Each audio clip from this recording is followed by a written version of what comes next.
So tonight, most of our video, most of our stuff is going to come from on the ground inside a little show here in Hollywood we call Monsterpalooza. But we did catch one panel, which was really cool. So this was the It's Alive panel with Julian Stone, who just recently did a book talking about like the person that brought in the Universal Monsters. How do you say his last name? Oh, it's Carl Laemmle Jr. But the Laemmles started Universal Studios, and Carl Laemmle Jr. is the son of the elder, the senior Laemmle, and he's, like Luke was saying, he's the guy who brought in the Universal Monsters. He's the brainchild behind it all.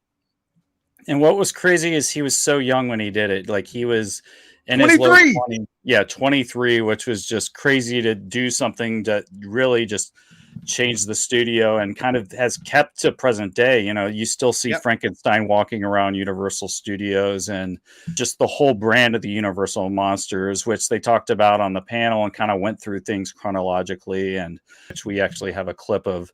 Before landing on the Hungarian actor Bela Lugosi.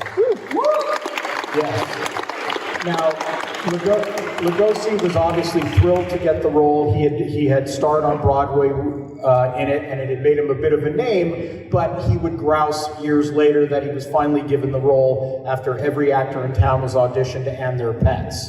So, it's the way Hollywood works. It seems to us inconceivable anybody else could have been Dracula, but that's the way it was.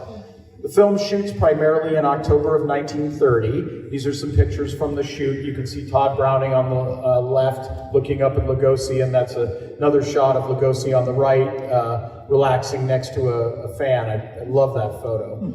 The shoot goes well. It goes a little longer than expected, but it comes in under budget, which is unbelievable to me. But that's true. What happened, it comes in under budget, and then Universal proceeds to put the film together in post-production.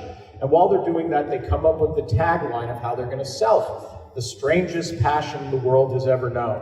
Well, clearly with this in mind, they decide to open the film right around Valentine's Day, 1931. It's kind of interesting. It was cool sitting in this presentation and finding out this was the birth of the horror film. They didn't call them horror films before that. Before then, they were thrillers. They were something. They were this. They were that. This was the birth of the horror film. And I would argue the era of the Universal Monsters has never been topped. Like, we've had some good horror films. Like, my favorite horror film of all time, of course, is Halloween, 1978. Nobody has a question that. I love it. But I'm wearing the Dracula shirt. I love Frankenstein. I dressed up like the Universal Frankenstein as a kid for so many years. But it was cool to see the birth of the horror film in this panel with Julian Laemmle, 23 years old, and it was kind of crazy how he eventually he left, and they left him behind, and he lost his job, and they sold the studio and all this other stuff. This was a great panel.